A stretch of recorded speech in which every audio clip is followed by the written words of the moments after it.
I want to start out by sharing a story I once heard from the great Tibetan master, Pachak Rinpoche. Apparently, when he was a young teenage monk, he had what seemed to him, quote, an infinite capacity for anger and aggression, teenage boy. And he was really struggling with this until one day he decided to be brave and make a confession about this to his teacher. Now, his teacher was the great master Noshil Ken Rinpoche, and apparently he always seemed very happy and peaceful to everyone around him. So this was really hard for this teenage monk to confess that he was so angry to his teacher, but he did it. And after this great master heard his young student's confession, he told him very strongly, "Stop behaving like a dog." He said, "Behave like a lion instead. Stop behaving like a dog. Behave like a lion instead." And so Pachak Rinpoche was a little taken aback by this, but the master continued, and he asked him, "When you throw a stone at a dog, what does it do?" And Pachak answered, "The dog chases the stone." "Exactly," the master said. "This is exactly what you're doing, acting like a dog, chasing every thought that comes to you." So this teenage monk sat in silence for a while, and he really contemplated this, and he said, quote, "It was indeed true that when I had a thought, for example, that person pisses me off, I would chase after it. Without even noticing, I would dwell on that thought, looping it over and over again, justifying it, coming up with all the reasons to be angry. And in doing so, I would become the thought." So his teacher pointed out to him that he was chasing after his angry thoughts, just like a dog chases after the stone. And then the master said this, "When you throw a stone at a lion, the lion doesn't care about the stone at all. Instead, it immediately turns to see who is throwing the stone. Now think about it. If someone is throwing stones at a lion, what happens next when the lion turns to look?" And Pachak said, "The person throwing the stone either runs away or gets eaten." "Right," the teacher said. "Either way, no more stones."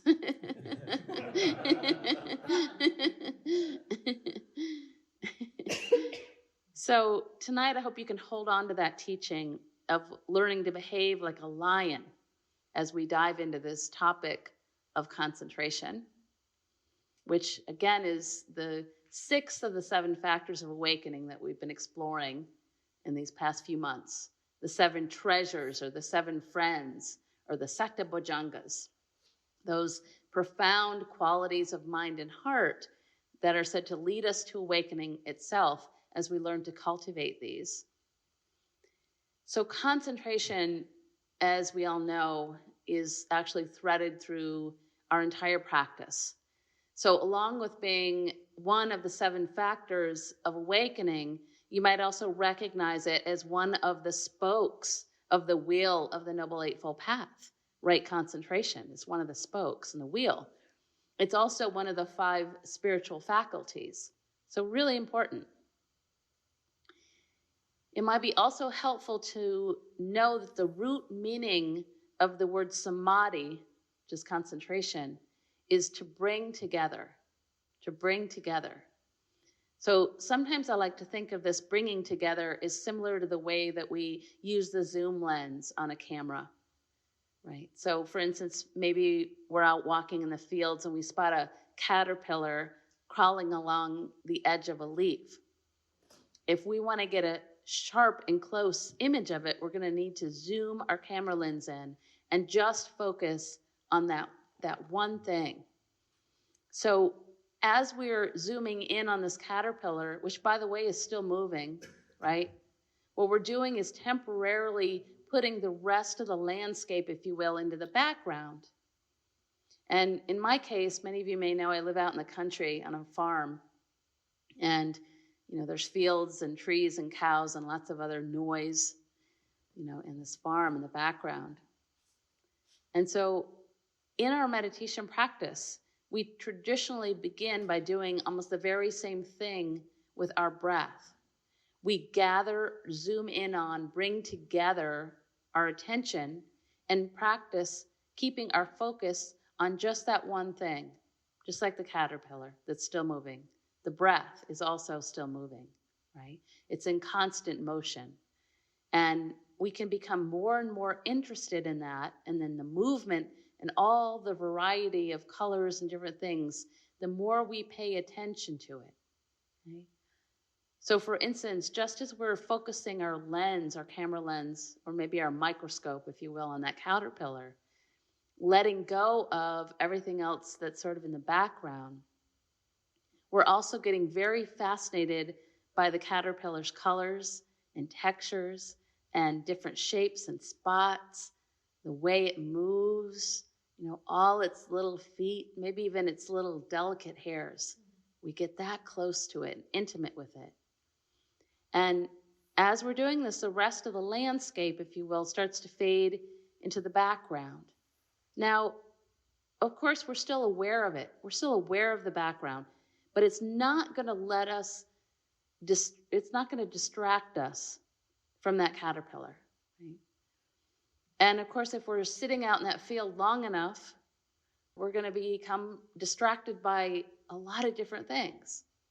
Maybe that annoying squirrel in the tree above us that will not stop squeaking, right? Or throwing acorns at our heads, maybe, trying to distract us. Or the shadow of the hawk, or the sound of the big lawnmower across the street, maybe, or in the fields. Maybe the sound of the grumpy bull as it gets closer and closer. That can be very distracting when I'm out in the field. We live on a cow field, so I'm always looking for that bull, and he's very grumpy. He's very, very grumpy. So all of these things, of course, represent, in our meditation practice, our discursive thoughts, all our stories and narratives, all our fear, all our wanting, not wanting, all our pesky emotions, that want to drag us away from the moment and back out into the landscape of our thought, away from what we're paying attention to, okay? The breath, the caterpillar. And when this happens, it's here that we can use our practice of mindfulness to notice that we've become distracted. We notice that. And then we very gently bring ourselves back again and again to the focus of our attention, the tiny movements of the caterpillar, the tiny movements of our breath in the body. So in practice, as we find that we can maintain more and more of our awareness on our breath, what happens next is that we may start to find the breath incredibly boring, right? Anybody here find the breath incredibly boring sometimes? Most everybody, maybe. Maybe it seems like it's just always the same, But actually, this is only a perception. And we can truly train ourselves to look closer. It is possible, okay? So the teacher, Jack Kornfield, said that when he was in India many years ago studying, his teacher, bless you, his teacher asked him and all the other students to tell them every single day what they discovered was brand new with the breath for the whole year. And every day, it couldn't be the same as yesterday. Had to be something different. So think about that. Every single day, what's different? Tell me something new that you discovered about the breath. Right? Can you imagine that? That could be a good practice. You could try that yourself. Right? Write it down. Keep a little notebook about that. What's different today about the breath? So with this practice of samadhi, we are working to establish a kind of calm and patient attention. We're being asked to get super curious about the simple act of our body breathing until we realize that actually it's not a simple process at all. And it's definitely not boring. But of course, this takes time and patience and effort, which is why it's a practice, right? And anything that you give time and patient effort to, which is a practice, becomes more and more interesting, doesn't it? if you really give it your attention.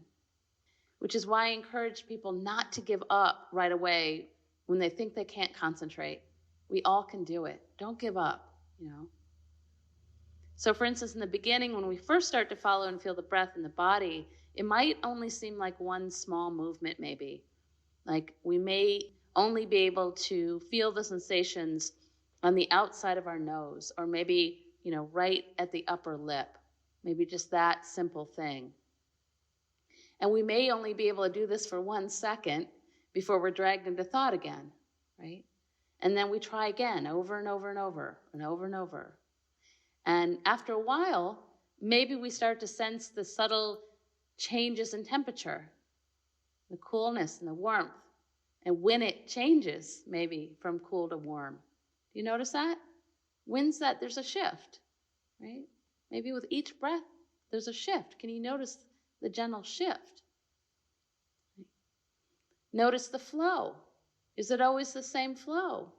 Or is it deep or shallow, right? Or the different textures of the breath. Sometimes it can feel like corduroy. Sometimes it can feel like silk. What's the texture of the breath? What's the duration of the breath feel like? Where's the pause in the breath? What does that feel like? So as we continue to practice and hone our concentration, we might start to feel 100 different things about the breath, all the subtle sensations and vibrations and swirls and movements and flow of the breath. So as an example of this, when we're reading a book, and I'm hopeful many of us still do this and read an actual book, we're usually caught up in the story of what's being told, right? The big picture, rather than focusing on each individual sentence or word, right? But if we really start to slow the process down, we can suddenly become aware maybe of each tiny letter, each tiny loop and swirl of the font of each letter, right? The same way we can start to notice each tiny movement of our experience as we really start to slow it down. And by the way, I want to mention here that our concentration practice can also be an awareness of sound if the breath is not a good place for your attention to land. Sometimes we have difficulty breathing. So we can do the same thing and get curious about all the different vibrations and sensations of sound that occur in the body as we're listening to sound, and the nuance of sound also arise and pass, okay? When we're focused on sound, it still keeps us focused on the present moment in our bodies, noticing the different sensations of sound and the effects that sound has on our bodies, also, again, as it arises and passes. So either with breath or sound, as our concentration develops even more, we start to be able to do this with all of our bodily sensations. And then, by the way, with our minds and all the subtlety of the mind. We start with the breath. We venture out to the body, and then we go to the mind, okay? So we can start to experience more and more the moment-by-moment process of the mind just doing its thing, right? So the Buddha was once asked if he could give an example of a moment of mind, and he said he couldn't do it. He said it's impossible to describe how fast this is. Suppose, however, he said, that there is a tiny and delicate spider web. Suppose you bring a candle to burn it. How long would it take to burn the spider web? You could hardly bring the candle close to the web before it burns. Okay? You can imagine that. He said that within such a short period of time, thousands and thousands of mind moments arise and mature and pass away. Okay? That quick. So in our practice, we're being asked to really slow the process down by first honing in on all the subtle changes in our breath or maybe again with sound, and then in the body and the mind. As we become even more curious, what happens is that our capacity to sense into our body and our breath deepens even more, and even new layers of sensation continue to open up for us. Just continues to open and open and open as we become more and more curious. As we deepen our attention even further, what eventually happens is that we experience our breath as well as our entire body as less solid, less static.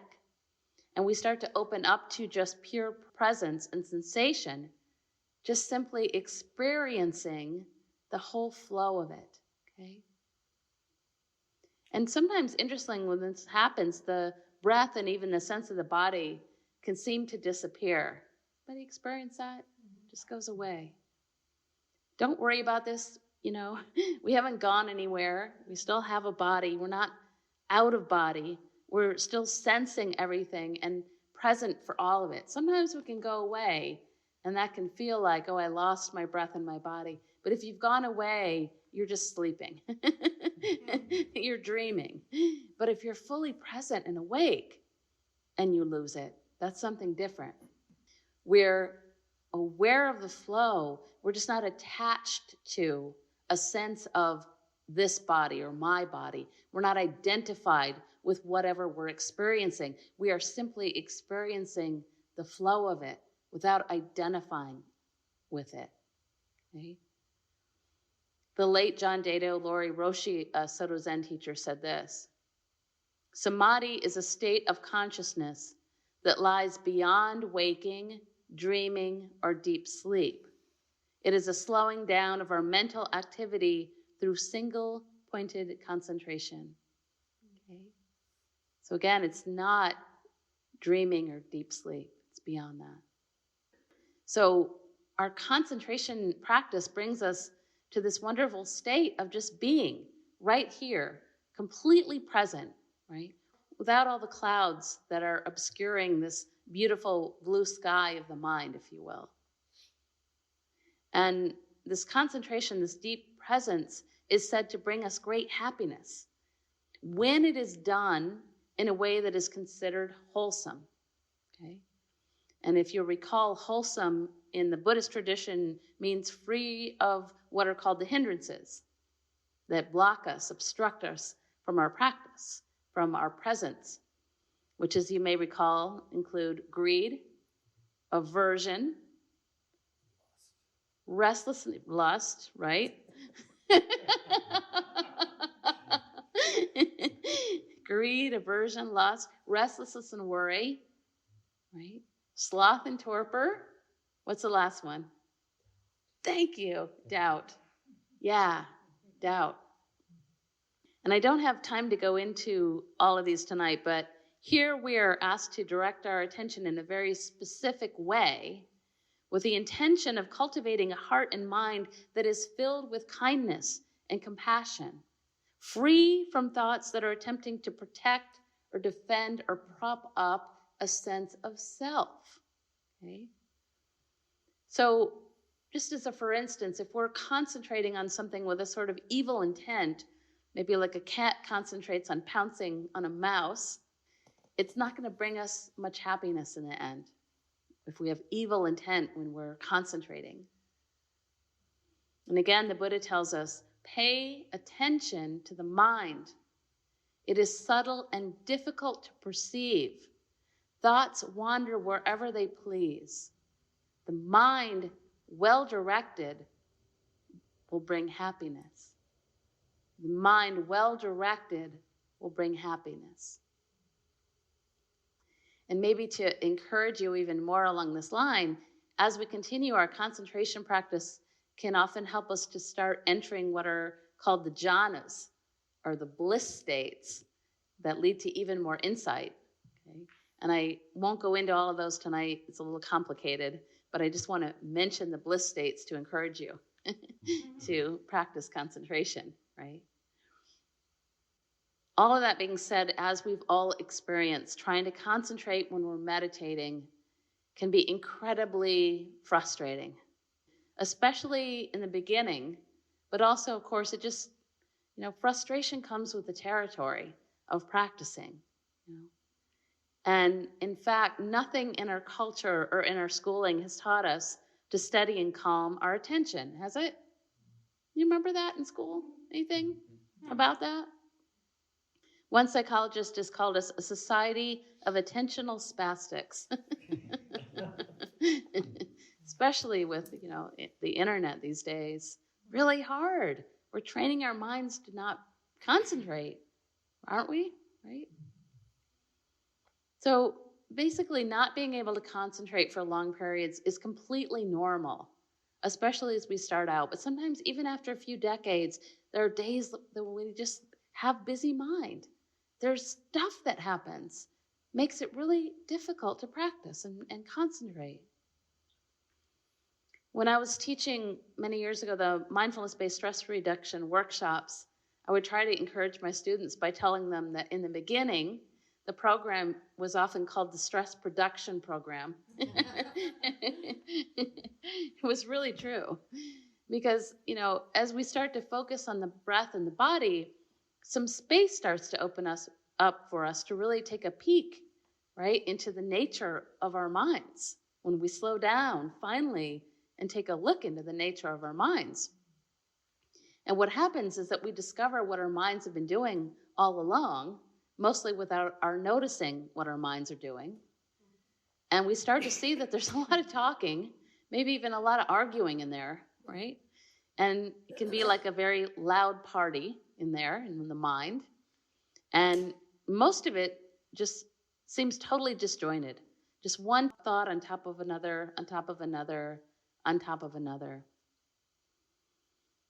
Oftentimes, when we slow down, what happens is that we also start to see how fast we've been going, how fast the mind has been going, and how addicted we are to going fast, right?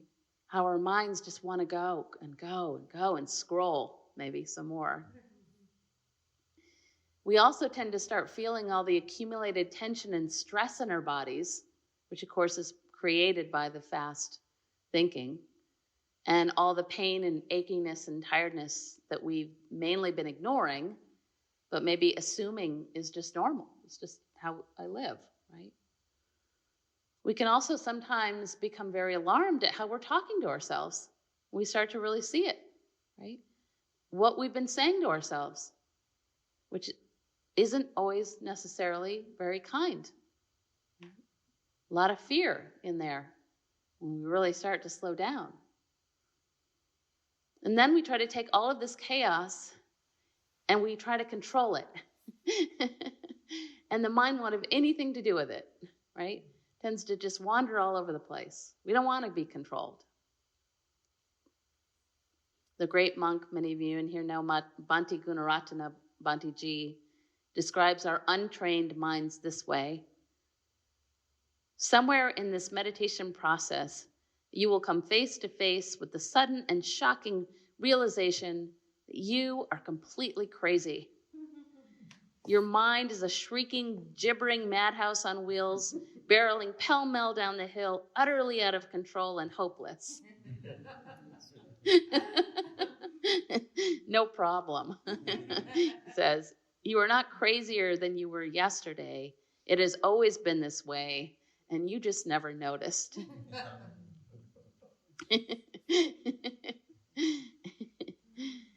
So here you might recall that I asked you to hold on to that image of being like a lion, right? Training ourselves to be like lions.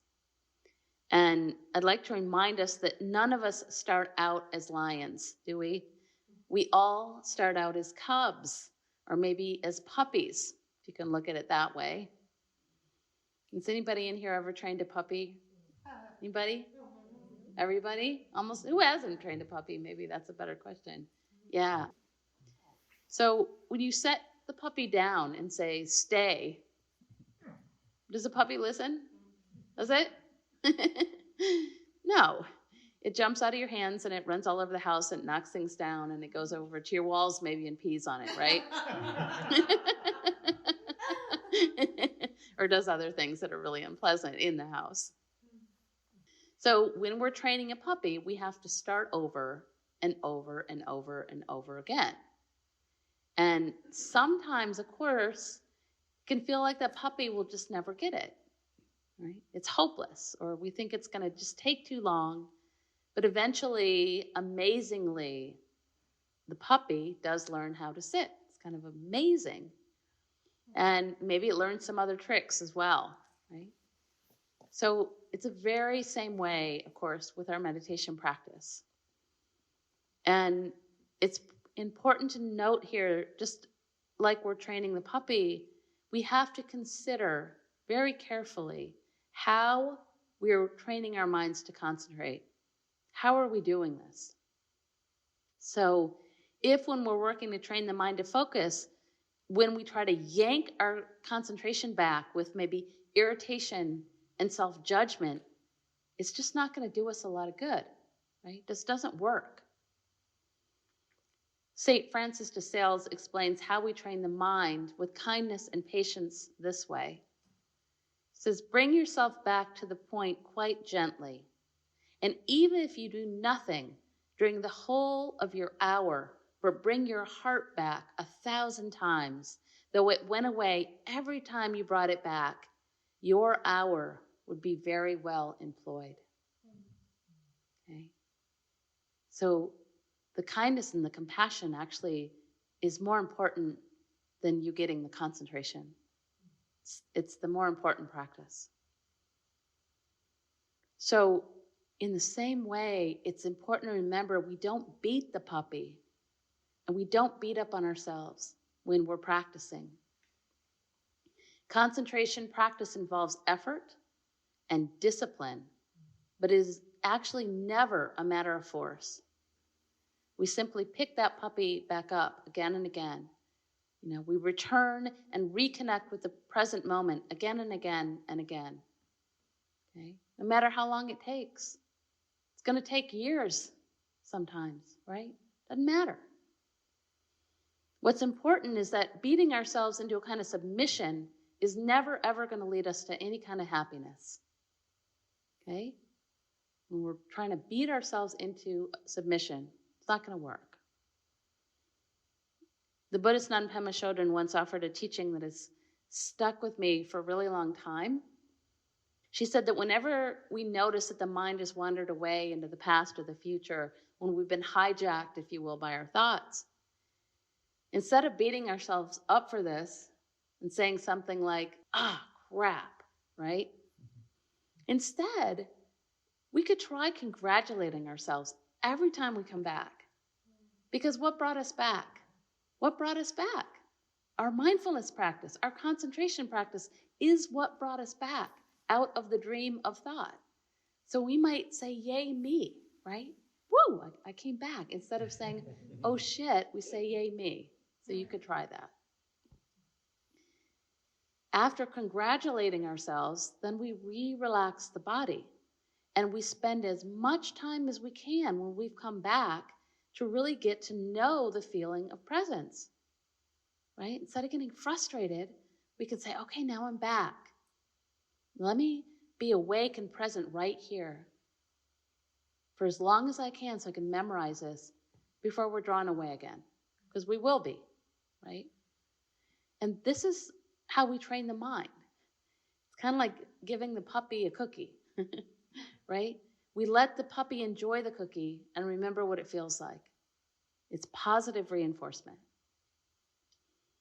And again, for many of us, returning to the breath 1,000 or 10,000 times might seem boring or maybe even of questionable importance to do this.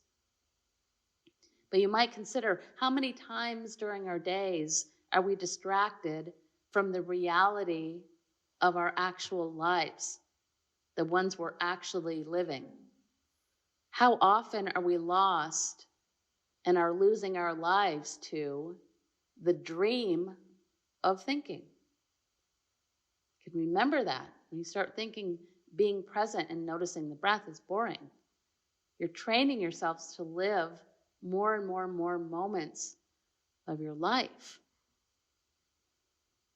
And so what we're doing in the formal practice then is training the mind to concentrate and focus on the present moment, right now, however it is. We are learning, if you will, to sit and to stay in the present moment. However it is, again, without becoming distracted or beating ourselves up or running away and peeing on the wall.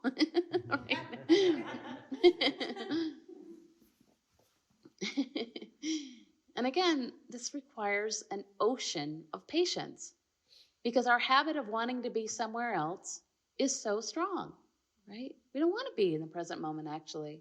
Think about it. How often do you want to be somewhere else? It's a great question you can ask yourself. Gosh, I'm wanting to be somewhere else right now. I'm wanting it to not be like this. And many of us, most of us, have distracted ourselves from the present so many moments, and for so many years, it's really become a very strong habit. And this practice is how we're trying to change that, right? Change that habit of wanting to be not where we are.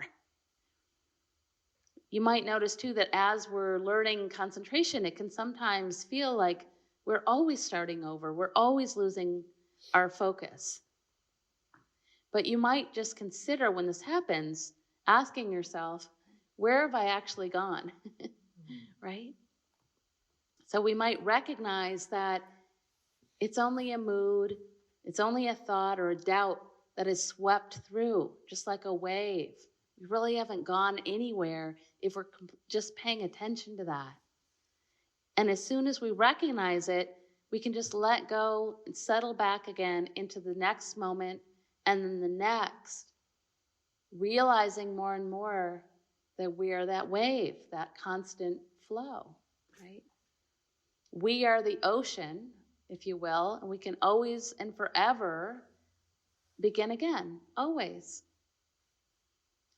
The teacher Jack Kornfield talks about this as the mind producing waves.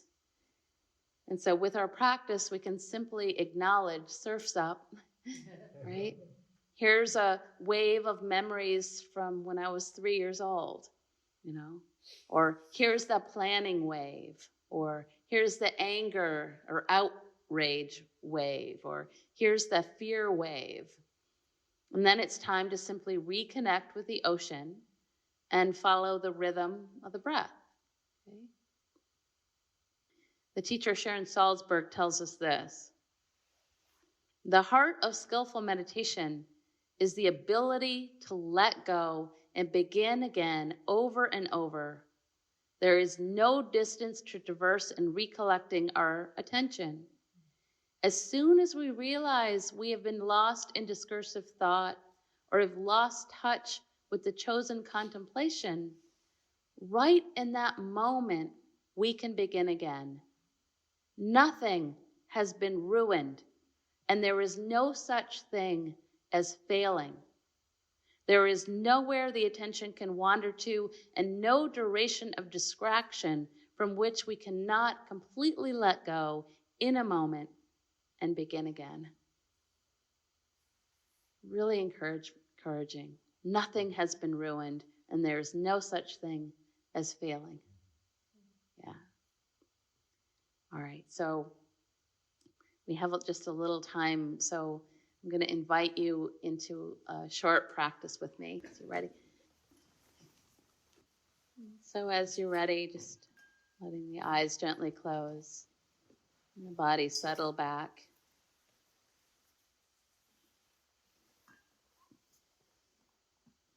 You might right away bring a slight smile to the corner of the eyes and the lips as a way of bringing metta, kindness here, remembering that the root meaning of metta is friend and gentle. So we bring a sense of kindness and gentleness, remembering that puppy maybe. Treat yourself as that puppy.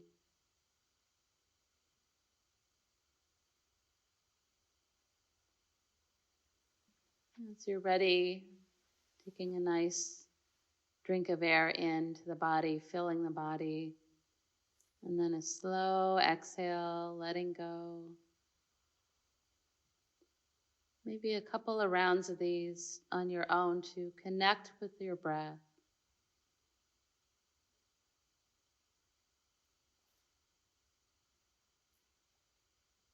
Really notice the breath, zooming that lens of your camera in on the flow of the breath.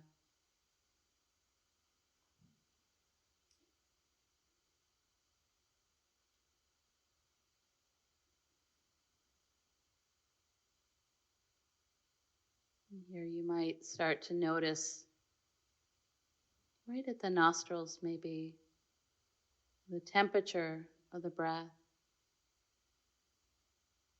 and how this is constantly changing. You might notice the inhale is cooler, and the exhale is warmer. And could you even notice when it changes? Can you pay that close attention?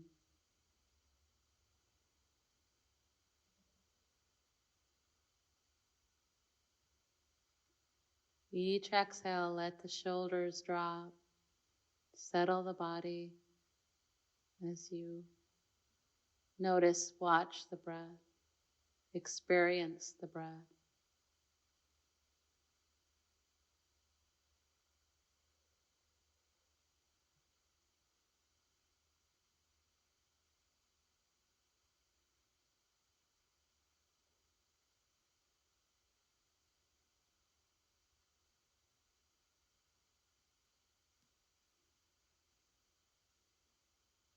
Would it be possible to notice the length of each breath?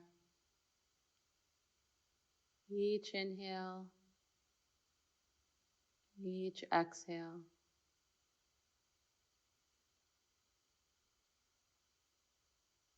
Maybe notice if the inhale is longer or if the exhale is longer.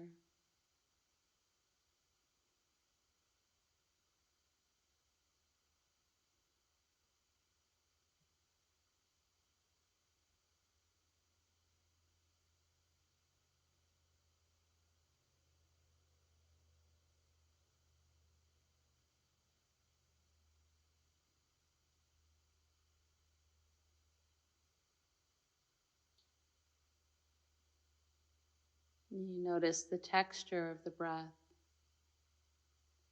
on each inhale and exhale, just like a piece of fabric, maybe.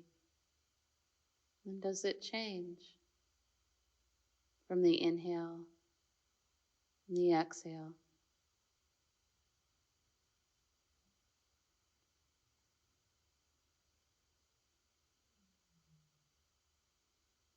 Is it thick or wispy?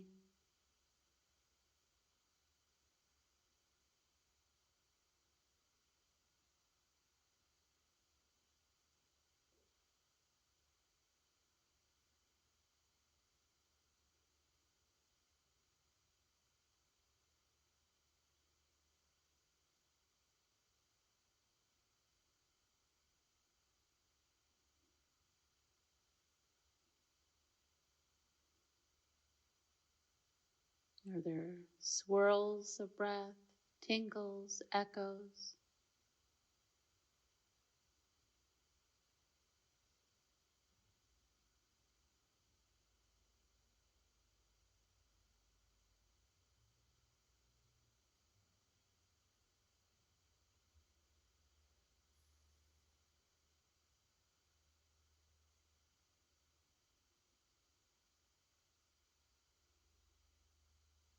Can you notice the pause between the breaths? Is there a pause? Or what feels like a pause? And what's the experience of the pause?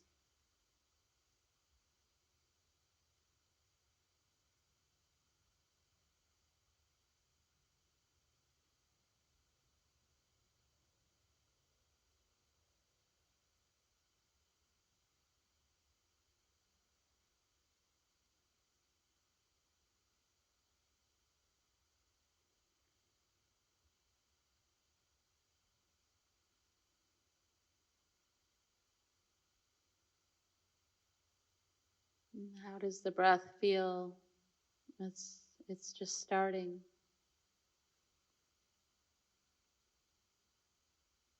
Or maybe just ending.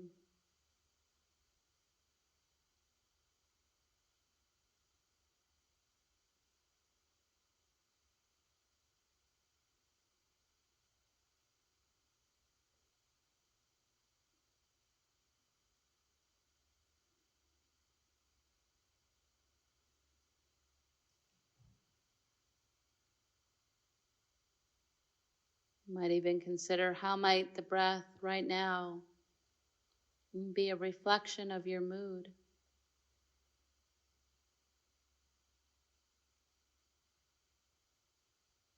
Is it deep or shallow? Just notice, no judgment.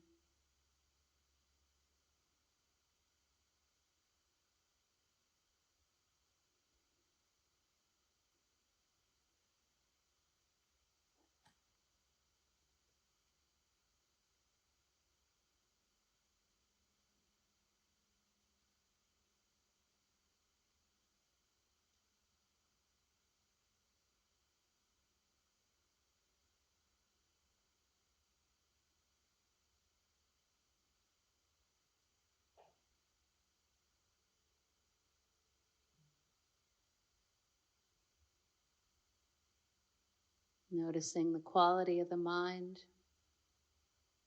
when you focus your attention on the breath.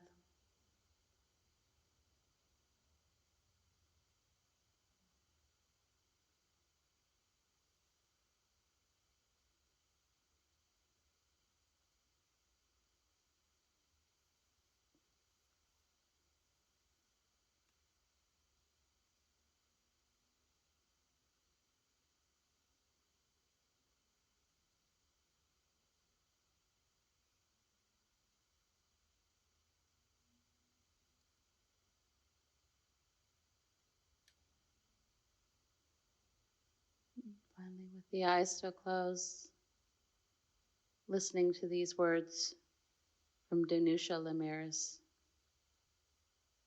What am I doing here in a yurt on the side of a hill at the ragged edge of the tree line, sheltered by conifer and bay, watching the wind lift softly the dry leaves of bamboo? I lie on the floor and let the sun fall across my back, as I have been for the past hour, listening to the distant traffic, to the calls of birds I cannot name. Once I had so much I wanted to accomplish.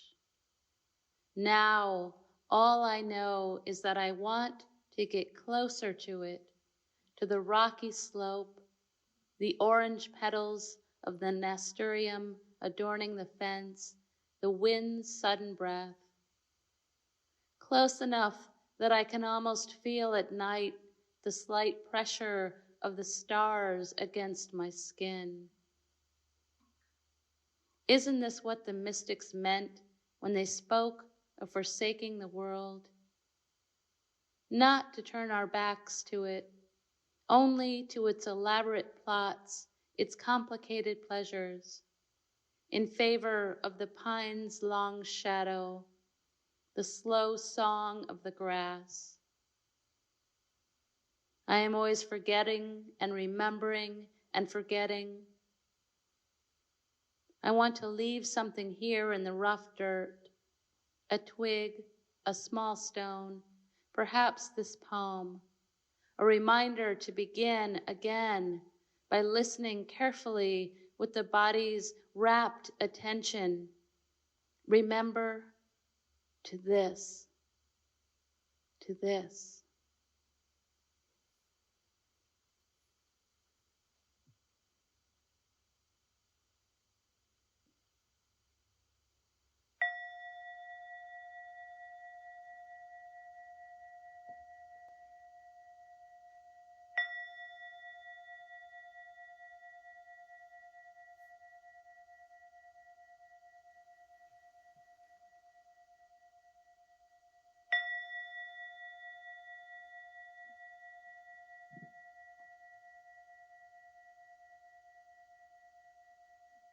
I hope you enjoyed this talk. These talks are always offered freely so that no one is ever denied access to these teachings, and your support really makes a difference. Dana is an ancient Pali word meaning spontaneous generosity of heart. If you feel inspired to offer dana, you can do so by visiting my website at www.mindfulvalley.com. Thank you so much.